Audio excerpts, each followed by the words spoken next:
Vai começar no dia 6 e vai terminar na sexta-feira da semana que vem. Então, a ideia é essa. E aí vão participar, para além do André Mendonça, o Gilmar Mendes, que é o presidente da segunda turma do STF, o Luiz Fux, o Cássio Nunes Marques e o José Antônio Dias Toffoli, que era relator desse caso até o começo do mês passado, até o meio do mês passado.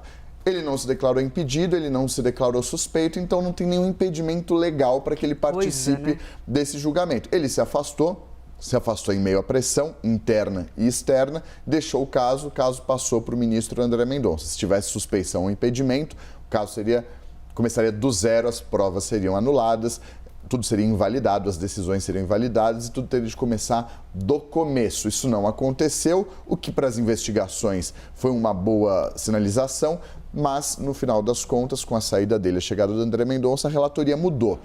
Fato é que, diante de não haver um impedimento, diante de não haver uma suspeição, não há nada que impeça o ministro de participar desse julgamento na sexta-feira. Então, a tendência é de que ele participe.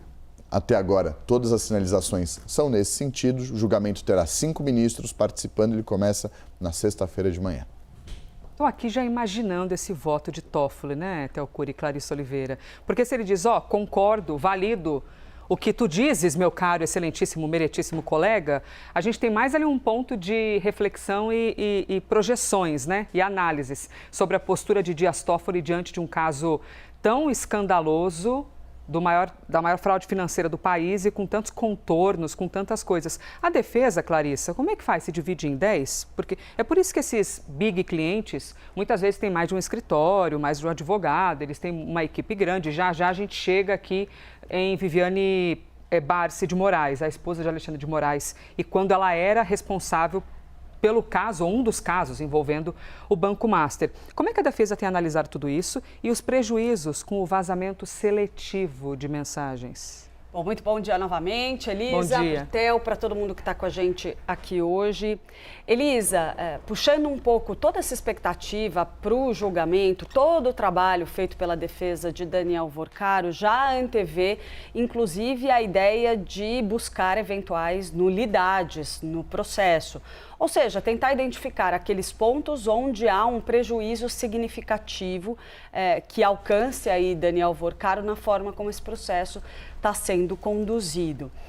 Para se ter uma ideia, né, inclusive tem informação já do Danilo Moliterno e do Pedro Venceslau no ar hoje, da nota que foi distribuída pela defesa, apontando aí uma insatisfação, por exemplo, com as regras de acesso dos advogados a Daniel Vorcaro. Durante o fim de semana já tinha circulado a informação de que a defesa queria evitar que houvesse ali uma gravação da sua primeira reunião ali com o cliente para garantir a preservação ali da privacidade desse diálogo e da definição da estratégia. Por que que isso está sendo colocado em discussão pela defesa? Porque um dos principais argumentos que permeia a defesa de Daniel Vorcaro e que vai seguir aparecendo em todas as etapas desse processo é a ideia de que ele estaria sofrendo um grande prejuízo por conta dos vazamentos de informações decorrentes dessa investigação. Então, a gente tem, de fato, visto o vazamento para a imprensa das conversas, dos diálogos colhidos no telefone, no aparelho celular de Daniel Vorcaro pela Polícia Federal, e tem ali um entendimento de que isso está prejudicando de maneira profunda a capacidade de Daniel Vorcaro de se defender como ele deveria nesse processo.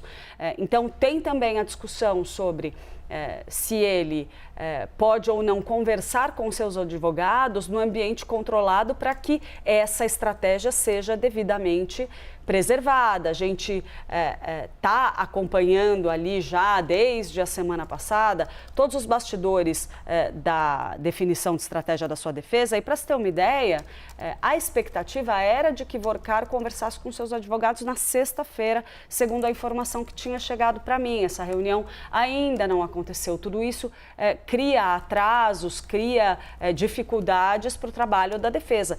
E um conjunto de regras muito rigorosas para o encontro da defesa com o acusado é também um ponto importante que está sendo levantado nessas discussões internas e que vai permear as peças dos advogados. Então você tem isso somado aos vazamentos de informações, ao fato de o próprio ministro Dias Toffoli, como o Theo estava trazendo para a gente, ser uma figura, uma peça extremamente polêmica desse quebra-cabeça todo, e que se ele fosse considerado suspeito, como há sim uma ala expressiva que defende, o resultado seria a anulação das provas, o retorno da investigação para sua origem.